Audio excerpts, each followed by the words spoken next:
양소영 변호사의 상담소, 양담소를 찾아주신 여러분 환영합니다. 양소영입니다. 곧 결혼을 앞둔 그녀는 친정 부모님이 물려준 주택이 한 채 있었습니다.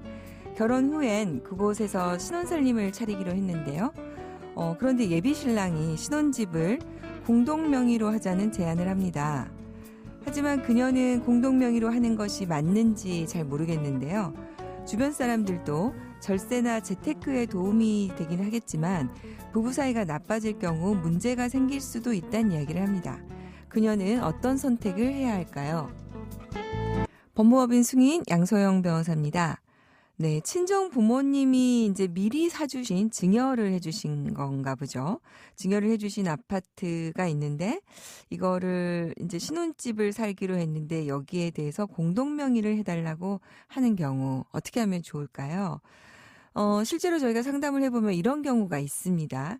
예를 들어서 이제 주택이 있는데 신혼살림을 하려다 보니까 주택이 좀 낡아서 리모델링을 하거나 내부 인테리어 하는데 비용을 신랑이 부담을 하는, 그러니까 다른 배우자가 부담을 하는 경우, 그리고 그 금액이 또 상당한 경우에는 실제로 공동명의로 하시는 경우가 꽤 있더라고요. 저희도 상담을 해보면.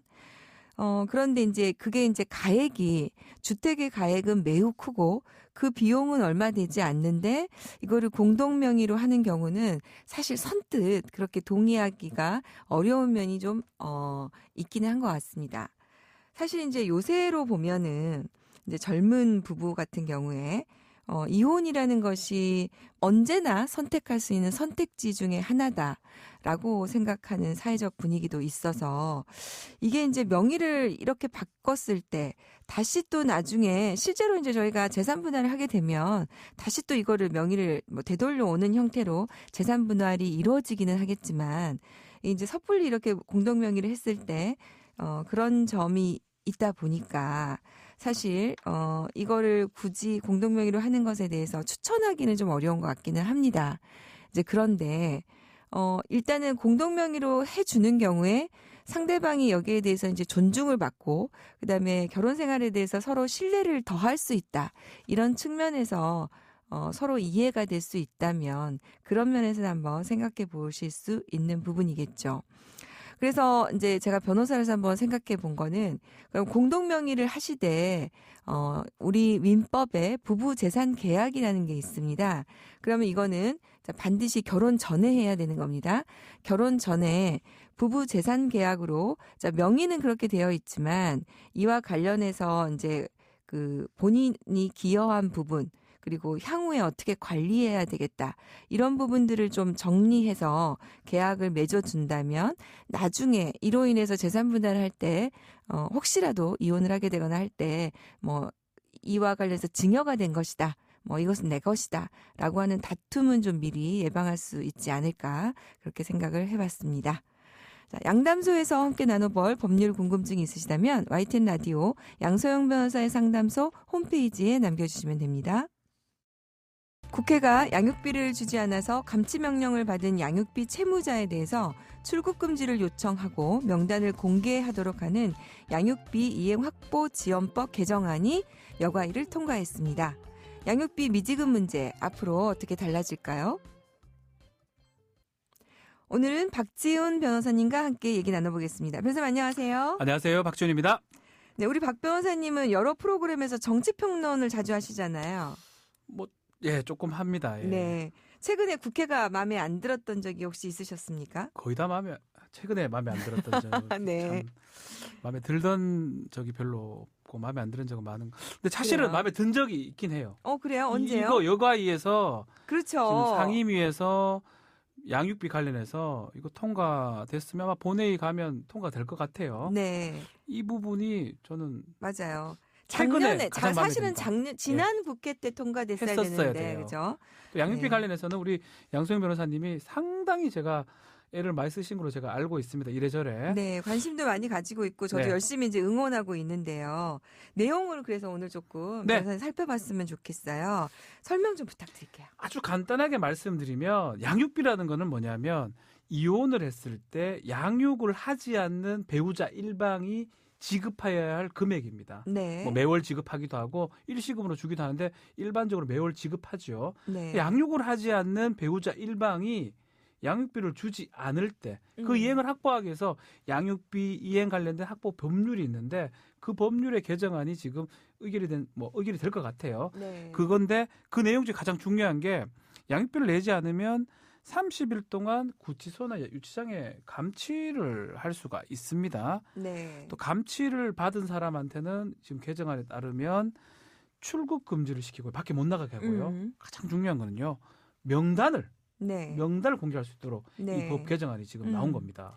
그러니까 이제 이런 부분 때문에 배드파더스 사이트가 만들어져서 명단을 공개하고 그 소송도 하셨잖아요. 네, 제가 그 네. 형사사건 1심을 진행하고 지금 항소심 진행 중에 있는데 이와 관련해서 이제 명단을 공개하는 법이 없었는데 이번에 이제 그게 들어가고 또 출국 금지까지 들어갔으니까 사실은 이제 양육비 못 받는 분들이 제일 화가 나는 게 뭐냐면 이런 분들이 양육비를 안 주면서 해외여행 가고 참. 막 이런 거 사진 올리고 명품 막 하고 이럴 때 진짜 열받잖아요. 피가 제가 거꾸로 쏟는다고 합니다. 그럼요. 네. 우리 아이인데 사실은 그 사람의 아이기도 합니다. 네. 그리고 법에서 정한 거고 주기로 약속한 거는 이 이혼한 당사자들이 약속한 게 아니에요. 아이들하고 약속한 부분이거든요. 네. 당연히 해야 될 것인데 주지 않고 없다라고 하는 사람이 해외에 놀러 갑니다.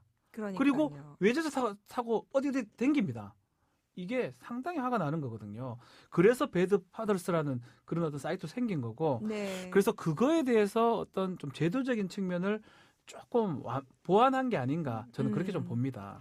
실제로 이제 이 감치만 해도 저희가 얼마 전에 있었던 사건인데 8년 동안 양육비를 안 주고 그러니까 도망 다니던 분이 감치가 되니까 바로 그날 8년치가 들어왔어요. 4,500만 원이. 감치가 사실은 일반인한테는 큰 겁니다. 최대 30일 정도 감치를 할 수가 있어요. 말 그대로 감치라는 건 유치장에 가다 놓는 겁니다. 그렇죠. 그러니까 사실 돈이 있는데도 안 낸 경우잖아요. 네. 8년 동안 그 큰 금액을 그 많은 금액을 감치 하루에 해결되는 거거든요. 그래서 저는 실효성이 저는 있다고 봅니다. 그래서 이게 이제 근데 한번 감치 명령을 받으면 이게 이제 그러니까 사람을 확보할 수 없는 경우가 많아요. 그렇죠. 그리고 또 재판을 나와야 감치를 하는데 그렇죠. 재판에 안 나타나면 감치가 안 되니까. 감치가 집행 기간이 예전에 3개월이었어요. 지금 기준으로는. 3개월이면 3개월 동안 도망 다니면 또다시 감치 명령이 나와야 됩니다. 근데 최근에 지금 바뀐 개정안에 따르면 6개월이에요. 저는 한 10년 좀 심하지만 1년 정도는 해가지고 어쨌든 간에 이제 문제는 6개월 동안에 만약에 잡기만 한다면 감치 집행을 할 수가 있고요. 가장 중요한 거는 사실은 명단을 공개하는 게 아닌가. 자기 명단 공개되면 그게 많이 창피한가 봐요. 저는 이제 그래서 이게 의미가 있는 게 예를 들어서 제가 재혼을 하려고 해요. 그런데 이제 어쨌든 앞으로 내가 이 사람을 믿고 살 수 있겠느냐라고 하면은 최소한 양육비 정도는 주는 사람인지 아닌지는 우리가 한번 볼 수 있잖아요. 그렇죠. 기본 중에 기본적인 그러니까 이런 것도 안 하는 사람이라면 내가 이 사람하고 새로운 가정을 꾸려서 살 수 있을 것인가. 그런 것도 한번 판단의 기준이 될 수 있으니까 명단을 찾아보게 되겠죠. 우리 이제 현대 사회에서 인터넷이라든지 이걸 통해서 자신의 개인 어떤 신상이라든지 공개된 경우가 있습니다. 사실 최소한은 돼야 되겠죠. 그렇지만 좀 공익적 이유가 크다고 봐요. 양육비를 주지 않을 때 어떻게 하면 확보할 수 있을까? 이전까지는 감치로 해결을 했다고 하면요. 지금은 감치보다는 오히려 명단을 공개함으로써 지금 말씀하신 것처럼 사회적인 어떤 그런 인격이라든지 이게 드러나게 됩니다. 그렇기 때문에 재혼에 영향도 미칠 수 있고 아마 실효성이 가장 크지 않을까 생각이 듭니다. 지금 현재 보면 이제 채무 불이행자나 이런 사람들 명단이 공개되기 때문에 당연히 양육비를 미지급한 자를 공개하는 것도 사실은 이미 법안으로 마련이 되어 있어야 되는 건데 하여간 이제라도 돼서 너무 다행이고요.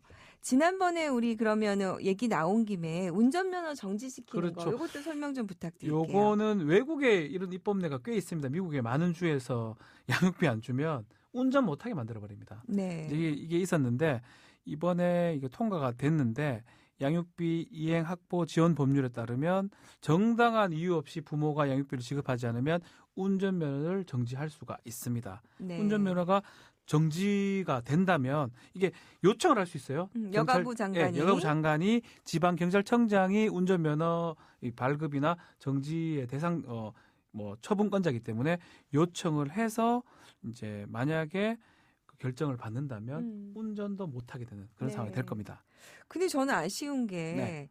이게 생계 목적으로 하는 사람은 제외하도록 법안이 됐는데 예외 조항이 있죠. 네. 예. 근데 사실은 이 생계 목적인 사람이 운전면허가 정지가 되어야 사실은 더 타격이 돼서 줄 텐데 이걸 단서로 해서 생계 목적인 경우는 제외한다 이렇게 했더라고요. 아마 가혹하다고 본 것 같아요. 그러다 보니까 정말 이건 축소해서 해석해야 될 것 같습니다. 네, 네. 자동차를 이제 생계로 쓰는 예컨대 택시 기사라든지 뭐 버스 기사라든지 네. 그런 경우만 딱 적용을 하고 나머지 부분은 좀 적용하기 좀 어렵지 않을까. 그렇게 해야지만이 양육비 이행을 담보할 수 있을 거라고 봅니다. 네.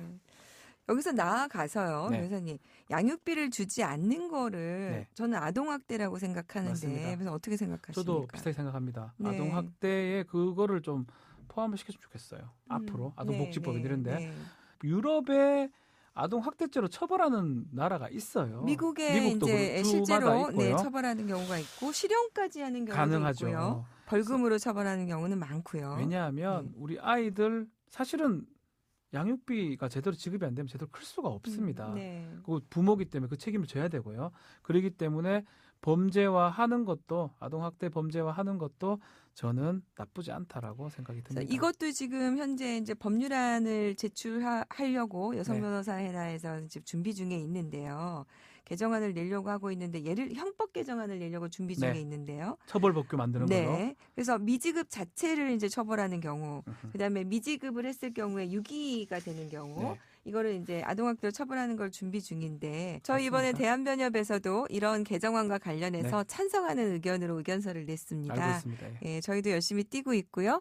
자, 양육비 해결연합회 회원분들도 화이팅 하시기를 바랍니다. 네. 양소영 변호사의 상담소, 양담소는 내일 또 문을 엽니다. 끝곡 배 나쁜 나쁜 놈! 들려드릴게요. 양소영이었습니다.